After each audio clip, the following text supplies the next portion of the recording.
ஏடிஎம்கே உடைவதற்கே மிகப்பெரிய காரணம் அவர்களுக்கு ஆட்சியில் எண்ணிக்கை போதாமல். ஆகவே இந்த 10 பேரை நம்பி ஆட்சி நடத்துவது இன்றைக்கு நடக்கக்கூடிய ஒன்றில்லை. இந்த அதிமுகவில் ஒரு கூட்டம் பதவி என்று அலைகின்ற ஒரு கூட்டம் வருவதற்கு தயாரான போது அவர்கள் ஊக்குவிக்கப்படுகிறார்கள் இந்த கட்சியால்.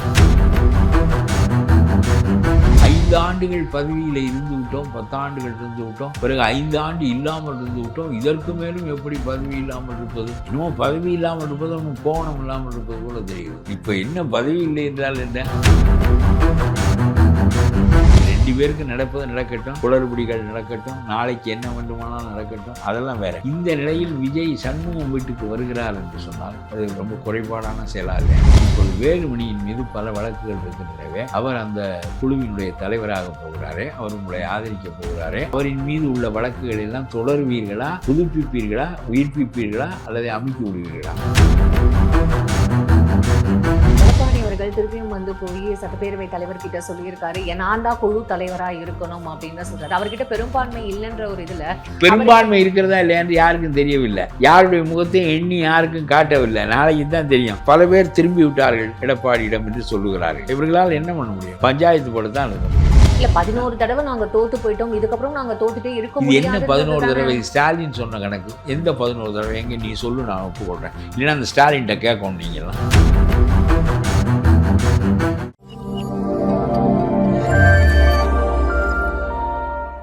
ஃபுல் ஆன் வாய்ஸ் நேயர்கள் அனைவருக்கும் வணக்கம். இன்னைக்கு நம்மளோட தமிழ்நாடு தன்னுரிமை கழக தலைவர் மற்றும் முன்னாள் சட்டமன்ற உறுப்பினர் பழ கருப்பையா ஐயர் தான் இணைஞ்சிருக்காங்க. அவர்கிட்ட இன்னைக்கு நடந்துட்டு இருக்கிற அரசியல் களத்தை பத்தி நிறைய விஷயங்கள் கேட்டு தெரிஞ்சு போறோம். நிகழ்ச்சிக்கு போகலாம்.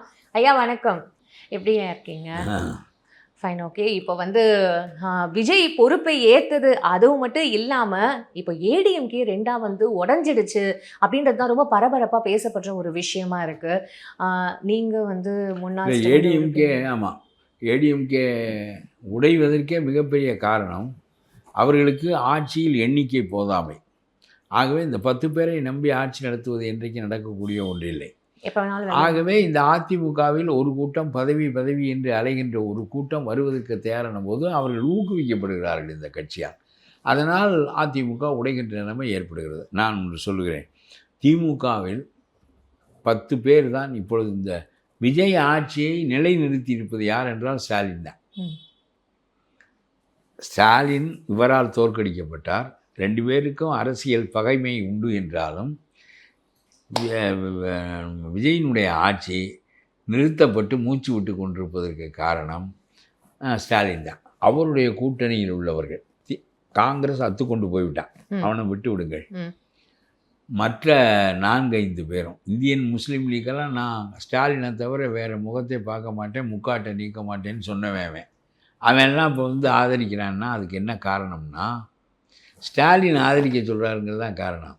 ஸ்டாலினிடம் சொல்லிவிட்டு வந்து தான் இந்த எல்லா கட்சிகளும் ஆதரிக்கின்றன.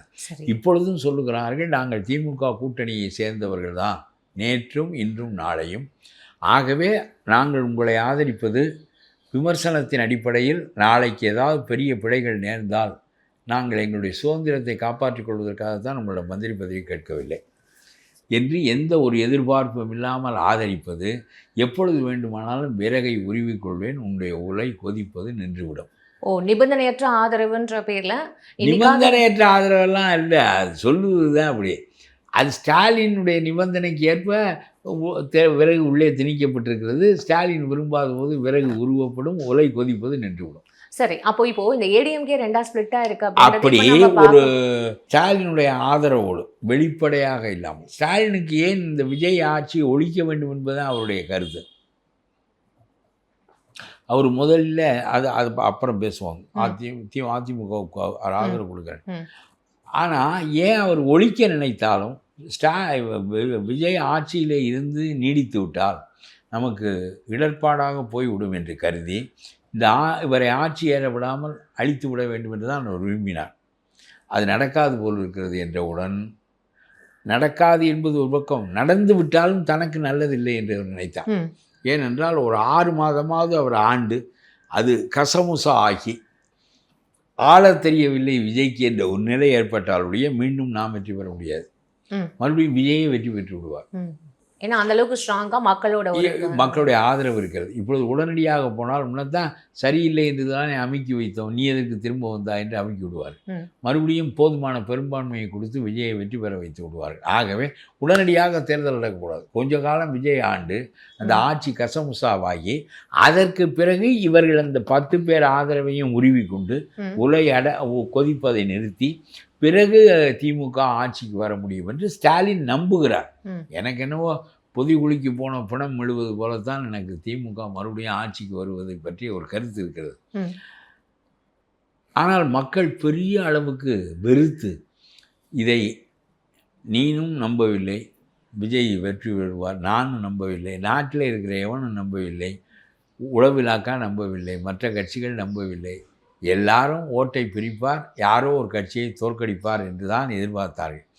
ஆனால் விஜயும் நம்பவில்லை, மக்கள் இவரை தூக்கி உட்கார வைத்து விட்டார்கள். இப்பொழுது அவர் பணநாயகத்தை வென்றார். இவர் ஒன்றும் காசும் இல்லை, பணமும் இல்லை, எந்த பணமும் கொடுக்கப்படவில்லை. ஒவ்வொருவரும் 5000 கொடுத்தான். ஸ்டாலின் எல்லாம் 10,000 கொடுத்தார். செந்தில் பாலாஜி 25,000 கொடுத்தார். என்ன இந்த நிலையில் காசே கொடுக்காமல் நடந்த ஒரே ஒரு தேர்தல் இதுதான். மதம் கருதப்படாமல், ஜாதி கருதப்படாமல் நடந்த தேர்தல் இதுதான். எவன் என்றாலும் அவன் யார் என்றே தெரியாது. அவன் படுத்து கொண்டு விட்டான். வேட்பாளனெல்லாம் பாதி வேட்பாளன் படுத்து கொண்டு விட்டான். தேடி போய் விசிலிலே ஓட்டு போட்டு விட்டு வந்து விட்டார்கள் மக்கள். ஆகவே இந்த மோசமான ஆட்சி முறை, ஸ்டாலினுடைய ஆட்சி முறை போகட்டும். அதற்கு மாற்றாக ஒரு புதிய ஆளை கொண்டு வருவோம். வழக்கமான அதிமுக வேண்டாம் என்று அவர்கள் கருதினார்கள். அதிமுகல இப்போ அடுத்தது அதை பேசுவோம் கருதினார்கள். ஆகவே அதன் காரணமாக விஜய் வெற்றி பெற முடிந்தது. போதிய வெற்றியாக இல்லை. ஆகவே இப்பொழுது ஸ்டாலின் முட்டு கொடுத்தார். ஸ்டாலின் முட்டு கொடுத்திருக்கார் என்பது விஜய்க்கும் தெரியும். என்றைக்கு வேண்டுமானாலும் விறகை உருவி கொள்வார். ஆகவே உலை கொதிப்பது நின்றுவிடும், சமையல் ஆகாது என்று அவருக்கு தெரியும். இந்த நிலையில் அதிமுக காரனுக்கு கொஞ்சம் பேருக்கு, எடப்பாடிக்கு இல்லை, அவரோடு உறுதியாக இருக்கின்ற கூட்டத்திற்கு இல்லை, அலம்புகிற கூட்டம் ஒன்று இருக்கிறது அங்கே. அந்த கூட்டத்திற்கு பதவியில் இல்லாமல் இருக்க முடியவில்லை. 5 ஆண்டுகள் பதவியில் இருந்து விட்டோம், 10 ஆண்டுகள் இருந்து விட்டோம், பிறகு 5 ஆண்டு இல்லாமல் இருந்து விட்டோம், இதற்கு மேலும் எப்படி பதவி இல்லாமல் இருப்பது? இன்னமும் பதவி இல்லாமல் இருப்பது அவனும் கோவணம் இல்லாமல் இருப்பது போல தெரிகிறது. இப்போ என்ன பதவி இல்லை என்றால் என்ன? சரி, அதற்குரிய இடத்தை நீங்கள் முயன்று பெற வேண்டும். அது உன்னுடைய பொறுப்பும் கூட. அதை விட்டு பதவி இல்லை என்ன செய்வது? பதவியில் இருக்கின்றவனிடம் போய்விடலாம். அவன் கோவணம் மட்டுமில்லை, பீதாம்பர உடையே தருவான், நமக்கு மந்திரி பதவி தருவான், ஆளுங்கட்சியில் இருக்கிற வசதிகளை நாம் பெறலாம் என்று கருதி இவர்கள் தயாரானார்கள். ஆனால் இவர்கள் தயாரானாலும் விஜய் அதை விரும்பினார். அதனால தான் சண்முகம் வீட்டுக்கு போகிறார். இப்பொழுது எடப்பாடியிடம் இவரிடம் யாரிடம் எண்ணிக்கை கூடுதல் என்று எனக்கு தெரியவில்லை. 23, 24 தான் 2 பேரும் சொல்றாங்க. இல்லை 30 கிடையாது. இப்போ இந்த பக்கம் எஸ்பி வேலுமணி தான் ஃப்ளோர் லீடர் அப்படின்னு சொல்லிட்டு கூட அனௌன்ஸ் கூட பண்ணிட்டாங்க. இல்லை அதெல்லாம் சொல்லியிருக்கிறார்கள். 23, 22 இருக்கிறது. அந்த பக்கம் இருந்து ஒரு 4-5 பேர் பொழுது நான் எங்களுடைய பழைய தலைவர் எடப்பாடி தான் என்று சொல்லிவிட்டு வந்து விட்டார்கள். அதனாலே இப்போ இவர்களெல்லாம் சேர்ந்து எடப்பாடி அவர் தான் பொதுச் செயலாளராம், அது அதிமுகவாம், ஃப்ளோர் லீடர் மட்டும் இவர்கள் தேர்ந்தெடுத்துக் கொள்வார்களாம். இப்படியெல்லாம் ஒரு நாடகம் ஆடுகிறார்கள் என்பது ஒரு பக்கம் இருக்கட்டும். இப்பொழுது கொறடா யார் என்பது தான் கேள்வி. கொறடா அவர்கள் ஒரு கொறடாவை போட்டிருக்கிறார்கள், இவர்கள் ஒரு கொறடாவை போட்டிருக்கிறார்கள். கொறடா உத்தரவு போடுவார். அது எந்த உத்தரவு கட்சியின் உத்தரவு என்பதுதான் கேள்வி. எது செல்லும் அப்படின்றது செல்லுங்கிறது தான் ஒரு கேள்வி. இத்தகைய நிலையில் விஜய் இது 2 பேருக்கு நடப்பது நடக்கட்டும், குளறுபடிகள் நடக்கட்டும், நாளைக்கு என்ன வேண்டுமானாலும் நடக்கட்டும், அதெல்லாம் வேறு. இந்த நிலையில் விஜய் சண்முகம் வீட்டுக்கு வருகிறார் என்று சொன்னால் அது ரொம்ப குறைபாடான செயலா இல்லையா? நீ சீமான் வீட்டுக்கு போ, அது ஒரு வெட்டி வேலை. அல்லது மற்றவர்கள் வீட்டுக்கு போ, என்னமோ நீ மரியாதை என்று நினைத்து போகிறாய். இதே வேலையாக 2-3 நாட்களாக சுற்றி கொண்டே திரிவது என்பது வீணாக. அதெல்லாம் ஒன்றும் இல்லை, சும்மா மரியாதை. அது அவருடைய விருப்பம், அது அவருடைய பழக்கம். நம்ம போனோம், உட்கார்ந்தோம், வேலையை பார்த்தோம் என்று இல்லை. இவர்களை பார்ப்பதற்கு இவர்களை சரி செய், அது ஒரு பக்கம் கிடக்கட்டும்.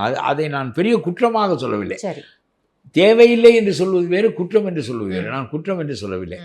சரி, இந்த சீமானையெல்லாம் பார்த்து என்ன ஆக போகுது? இது எதுக்கு ஒரு முதலமைச்சர் தன்னுடைய பொழுதை எடுத்தவுடன் சிந்திக்க வேண்டிய எண்ணங்கள் காரியங்கள் நிறைய நிறைய இருக்குங்க. அதை விஷயம். விட்டு சரி, அது ஒரு பக்கம் இருக்கட்டும். சண்முகம் வீட்டுக்கு எதற்கு வருகிறார்? ஏன்னா இப்ப அவங்க கிட்ட தான் வந்து 30 எம்எல்ஏக்கள் இருக்காங்க. அப்படின்னா இல்லைன்னா அவங்க இன்னொரு நீங்க விஷயம் சார்பாகி சொல்லிருக்காங்க. விடுவீர்களா இல்லையா? ஐயா சண்முகம் இருக்கு அந்த பாரு, உனக்கு தேவை இருக்கிறது, உன்னுடைய தேவையை நிறைவேற்றிக் கொள்ள சண்முகம் வீட்டுக்கு நீ போவதன் மூலம் இப்பொழுது யூ ஆர் ப்ரிஜுடிஸ்ட். நீ இப்பொழுது சண்முகத்துக்கு சார்பாகி விடுவாய், அந்த அணிக்கு சார்பாகி விடுவாய். ஆகவே எந்த நியாயத்தையும் சட்டசபையில் உன்னுடைய சபாநாயகர் சொல்ல மாட்டார். அத்தகைய நிலை ஏற்படுகிறதா இல்லையா? ஒரு கட்சிக்குள் நடக்கிற குழப்பத்தை கட்சி தீர்த்து கொள்ளட்டும். ம். இவர்களில் ஒரு பகுதி வெளியே வருகிறவர்கள் நமக்கு ஆதரவாக இருக்க போகிறார்கள் என்றவுடன் அந்த அவர்களைத்தான் நீ ஆதரிக்க போகிறேன் என்பதனுடைய அடையாளம் தான் சமூகம் வீட்டுக்கு போகுது. இல்ல ஐயா, ஒருவேளை விஜய் வந்து இது மாதிரி யோசிச்சிருப்பாரோ? ஏன்னா இந்த டிஎம்கேல இருக்கிற கூட அலையன்ஸ் இல்லை இல்லை, இருக்கிறவங்க இருந்து வரேன், தான். என்னன்னு நேரடியாக சொல்லு. சண்முகம் வீட்டுக்கு போவதற்கு என்ன காரணம்? அதான் டிஎம்கேல இருக்கிற அலையன்ஸ் என்னைக்கு வந்தாலும் போயிடுவாங்க. இது வந்து ஒரு அதான் 30 போயிடுவாங்க. MLA நான் இருக்காங்க. அதான் சொல்கிறேனே, நான் ஒரு நாள் விறகை உருவி கொள்வான், இது நான் தான் சொல்லிவிட்டேனே. அது நம்ப தகுந்த ஒரு கூட்டணி இல்ல. கூட்டணி இல்லை. இவர்கள் என்ன பதவியை கொடுத்தால் நம்பலாம், இல்லாவிட்டால் இவர்களும் என்ன பெரிய நம்பத்தக்க, அதெல்லாம் கிடையாது. ம். இப்பொழுது சண்முகம் வீட்டுக்கு ஏன் வருகிறார்? அந்த கட்சியில் யார் உண்மையானவர்கள் என்ற குழப்பம் நிகழ்ந்து கொண்டிருக்கிற போது அவர்கள் வெளிப்படையாக சொல்லிவிட்டார்கள், நாங்கள் விஜய்க்கு வாக்களிக்க மாட்டோம் என்று. இவர்கள் வாக்களிக்கிறோம் என்று வெளிப்படையாக சொல்லியிருக்கிறார்கள். அதன் காரணமாக 5-6 மந்திரி பதவி கேட்டிருக்கிறார்கள். சரியா? சரி, இவர்களுக்கு ஒரு தேவை நிறைவேறுகிறது, அவர்களுக்கும் ஒரு தேவை நிறைவேறுகிறது என்று வைத்துக்கொள்வோம். இப்பொழுது நீங்கள் சண்முகம் வீட்டுக்கு வருகின்ற போதே நாளைக்கு உங்களுடைய சபாநாயகர் யாருடைய குரலாவை ஒப்புக்கொள்வார், யாரை தலைவராக ஒப்புக்கொள்வார் என்று தெளிவாக தெரிகிறது. உங்களுடைய சொந்த தேவை இப்பொழுது ஒரு பக்கமாக முடிவெடுக்க வைக்கிறது, ஒரு பக்கமாக சாஞ்சிடுச்சுன்னு. முடிவெடுக்க வைக்கிறது. ஆகவே நம்முடைய தேவைகள் பல சமயங்களில் நியாயத்தினின்று பிறழ நம்மை வைக்கும். நாமும் தேவை கருதி பிறழுவோம் என்ற போக்கு தொடக்கத்தில் வெளிப்படுமானால் இது தொடரும். இதுதான் ஒரு ஸ்டார்டிங்கான ஒரு டெசிஷன் நீங்க சொல்றீங்களா? ஒன்று. ரெண்டாவது, நான் ஒன்று கேட்கிறேன். இந்த செந்தில் பாலாஜி மாதிரி அயோக்கியத்தனமான மந்திரிகளை எல்லாம் மந்திரிகளாகவே சிறையில் ஆக்கி அவர்களையெல்லாம் வழக்கு தொடுக்க விடாமல் செய்து, நேருவின் மீது வழக்கு கிடையாது, எல்லாரையும் பாதுகாக்கின்ற வேலையை ஸ்டாலின் செய்தார். இப்பொழுது வேலுமணியின் மீது பல வழக்குகள் இருக்கின்றனவே, அவர் அந்த குழுவினுடைய தலைவராக போகிறாரே, அவர் உங்களை ஆதரிக்க போகிறாரே, அந்த அவரின் மீது உள்ள வழக்குகள் எல்லாம் தொடருவீர்களா, புதுப்பிப்பீர்களா, உயிர்ப்பிப்பீர்களா, அல்லது அமுக்கி விடுவீர்களா? உங்களுடைய நியாய ஆட்சி தொடருமா தொடராதா? இந்த கேள்வி இப்போ வந்து எல்லாரும் மனசுலையும் நான் வைக்கிறேன். கரெக்டு தானே ஐயா? ஏன்னா இது எல்லாருக்குமே இருக்கிற ஒரு கேள்வியாக தான் இருக்கும். ஆனா இப்போ 30 பேர் கொண்ட எம்எல்ஏ, சரி 20 பேர்னே வச்சுப்போமே, 20 பேர் கொண்ட அவருக்கு எம்எல்ஏ 10 பேர் இருந்தால் கூட போதும். ஆதரவு தானே இப்போ அவங்களுக்கு இம்பார்ட்டன். ஏன்னா நாளைக்கு வந்து அவர் அந்த ஃப்ளோர் இது வந்து பெரும்பான்மையை நான் நிரூபிச்சு சொல்றேன், ஆகணும்ன்ற ஒரு ஆதரவு இல்லாத காலகட்டாயத்துல போது இருக்காரு மக்களிடம் இல்லையா? மறுபடியும் போய் ஆதரவை நீங்கள் பெற்று வர முடியும் என்று திருப்பி சொல்லுங்கள். ரீஎலெக்ஷன் எப்பொழுதும் நான் லஞ்சம் வாங்க மாட்டேன், லஞ்சம் வாங்கவும் விடமாட்டேன் என்று பொன்னெழுத்துக்களால் பொறிக்கத்தக்க வாசகத்தை அவர் சொன்னாரோ, அதை அவரால் நிலைநாட்ட முடியும் என்றால் மீண்டும் மக்களிடம் போய் அந்த ஆதரவை பெற முடியும். ஸ்டாலினை நிலையாக புதைத்து விட முடியும். புதைத்து விட அந்த கட்சியை புதைத்து விட முடியும். அது நீதி கட்சி போல அழிய வேண்டிய ஒரு கட்சி, அட்டூழியங்கள் மிகுந்த ஒரு கட்சி. ஆகவே அது புதைக்கப்படட்டும் அந்த கட்சி. அதே சமயத்தில் எடப்பாடி கொஞ்சம் நீக்குப்போக்குடையவர். அதே சமயத்தில் இது மாற்றாக அவர்களை மாற்று கட்சியாக வைத்துக்கொண்டு நீங்கள் ஆளலாம். இப்பொழுது நீங்கள் உடனடியாக மக்களிடம் போனால் மக்கள் உங்களுக்கு வாக்களிப்பார்கள். எனக்கு போதிய எண்ணிக்கை இல்லை, நான் போய் வேலுமணியினுடைய குற்றத்தை மன்னித்து அவருடைய கூட்டத்தினுடைய ஆதரவை பெறுவதை விட, எல்லா தப்பானவனுடைய ஆதரவையும் பெறுவதை விட இந்த மாதிரியான ஒரு விஷயம் நான் திருப்பியும் பண்ணணும்னு நீங்க சொல்றீங்க. ஐயா, இது பாதி பேர் வந்து செங்கோட்டையன் அவர்களோட ஒரு பிளானா இருக்கும். அவர் தான் இந்த மாதிரி பேசி இவங்களை வந்து எம்எல்ஏ அவர் தான் இவர்களோட தொடர்புடையவர், பேசியிருப்பார். உங்களுக்கு வேண்டியதை எல்லா உதவியும் செய்கின்றேன், மந்திரி பதவி வாங்கி தருகிறேன், 5 மந்திரி நீங்கள் பெற்றுக்கொள்ளலாம் என்று சொல்லியிருப்பார். வேலுமணி அவரிடம் சொல்லியிருப்பார், முதலில் நான் ஒரு மந்திரி, சண்முகம் ஒரு மந்திரி என்று, இந்த விஜயகுமாரா அவர் பேர் என்ன, அந்த புதுக்கோட்டைக்காரர், அவர் ஒரு மந்திரி என்று வரிசையாக சொல்லியிருப்பார். அவர்கள் எல்லாரும் வழக்கு தொடுக்கப்பட்டிருக்கின்றவர்கள் பூராவும் மந்திரியாக ஆனால் அந்த வழக்குகளை மூடி மறைப்பீர்களா, நடத்துவீர்களா? சரி, இப்போ பிஜேபி நான் சொன்னது புரிஞ்சிருச்சா? இதுதான் இந்த விவாதத்தினுடைய முடிவு. அப்புறம் இன்னமும் பேச நினைக்கிறேன். இல்ல ஐயா, விஜயபாஸ்கர் இப்போ இவங்கள மேல கேசஸ் இருக்கு நீங்க சொல்றீங்க. இப்போ இவங்க நாங்க வந்து என்டிஏவோட கூட்டணியில இருந்து வெளில வந்துட்டோம், எங்களுக்கு அந்த கூட்டணிக்கும் எந்த ஒரு தொடர்பும் இல்லைன்னு சொல்லிட்டு சிவி சண்முகம் சொல்றாரு. அப்ப இது பிஜேபியும் பார்த்துட்டு தானே இருக்கு. இவங்க வெளில போனா இப்ப அவங்க கேஸ் போடுறதுக்கு அவங்களும் தானே முதல்ல நிப்பாங்க ஐயா. அவன் போட முடியாது, அவன்கிட்ட மாநில அரசு இல்லையே. சட்டம் ஒழுங்கு மாநில அரசு தானே இருக்கிறது. அது அவர்கள் வந்து வருமான வரி ஏய்ப்பு என்று போடலாம், அமலாக்கத்துறை என்று போடலாம், அது கிடைத்தால் போடலாம். அது அவர்கள் சட்டம் ஒழுங்கு நேரடியாக போலீஸ்காரன் இருக்கிறது இவர்கள் கையில் தானே. அதனால தான் அமலாக்கத்துறையினுடைய வழக்கை நேருவின் மீது பதிவு செய்ய முடியாத காரணம் போலீஸ் மாநில அரசு கையில் இருப்பது தான் காரணம். அதனால் இப்போ இவர்கள் போட்டு அமுக்கி வைத்து கொள்ள வேண்டிய அந்த வழக்குகளை. ஐயா, இப்போ எடப்பாடி அவர்கள் திருப்பியும் வந்து போய் சட்டப்பேரவை தலைவர்கிட்ட சொல்லியிருக்காரு, நான் தான் குழு தலைவராக இருக்கணும் அப்படின்னு சொல்றாரு. அவர்கிட்ட பெரும்பான்மை இல்லைன்ற ஒரு இதில் பெரும்பான்மை இருக்கிறதா இல்லையான்னு யாருக்கும் தெரியவில்லை. யாருடைய முகத்தையும் எண்ணி யாருக்கும் காட்டவில்லை. நாளைக்கு தான் தெரியும். பல பேர் திரும்பி விட்டார்கள் எடப்பாடியிடம் என்று சொல்லுகிறார்கள். ஆமாம், அதனால நம்ம பழைய தலைவர் அவரால் தான் கட்சியை தொடர்ந்து நடத்த முடியும், இவர்களால் நடத்த முடியும். இவர்களால் என்ன பண்ண முடியும்? பஞ்சாயத்து போர்டு தான் நடத்த முடியும், வேறு என்ன செய்ய முடியும்? எடப்பாடி 5 ஆண்டுகள் எதிர்த்து தாக்கு பிடித்து இந்த கட்சியை நடத்தி இருக்கிறார். மறுபடியும் 49 பேரை கொண்டு வந்திருக்கிறார். அவர் எம்ஜிஆரை போல கேரிஷ்மா உள்ளவர் இல்லை. ஆனாலும் கூட தன்னுடைய செயல்பாடுகளின் மூலமாக அந்த கட்சியை ஒன்றுமில்லாமல் போய்விடாதபடி அதை பிடித்து வைத்திருக்கிறார். அவரை இவர்களுக்கு வந்து எடப்பாடி எவ்வளவு சிறப்பாக இன்னொரு 5 ஆண்டுகள் போராடுவோம் என்பதற்கெல்லாம் இவர்களுக்கு பொறுமை இல்லை. இல்லை, 11 தடவை நாங்கள் தோற்று போயிட்டோம், இதுக்கப்புறம் நாங்கள் தோத்துட்டே இருக்க முடியாது. என்ன 11 தடவை? ஸ்டாலின் சொன்ன கணக்கு எந்த 11 தடவை? எங்கே நீ சொல்லு, நான் ஒப்புக்கொள்கிறேன். இல்லைன்னா அந்த ஸ்டாலின்கிட்ட கேட்கணும். நீங்கள்லாம் எந்த 11 தடவை சொல்லுங்க? ஒரு பாராளுமன்ற தேர்தலில் தோற்றார், சட்டமன்ற தேர்தலில் தோற்று 70 பேரானார். சட்டமன்ற தேர்தலில் தோற்றார், ஆனால் எதிர்க்கட்சி தலைவரானார். பாராளுமன்ற தலைவரில் தோற்றார்.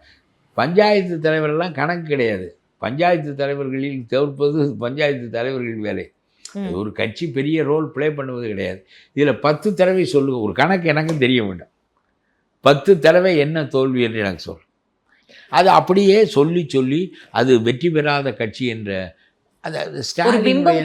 ஒரு பிம்பத்தை எப்பொழுதும் அவர்கள் ஒரு புழுகின் மீது தான் கோட்டை கட்டுவார்கள். கருணாநிதி காலத்திலிருந்து வந்த ஒரு நடப்பு. படித்தவர்க்கும் படுத்தவர்க்கும் பொய்யே சொன்னார் என்று கண்ணதான் சொன்னேன். அட படித்தவனுக்கு பொய் சொன்னாயிடா, கூட படித்தவளுக்குமா பொய் சொல்லுவா என்று கேட்கிறார்கள்.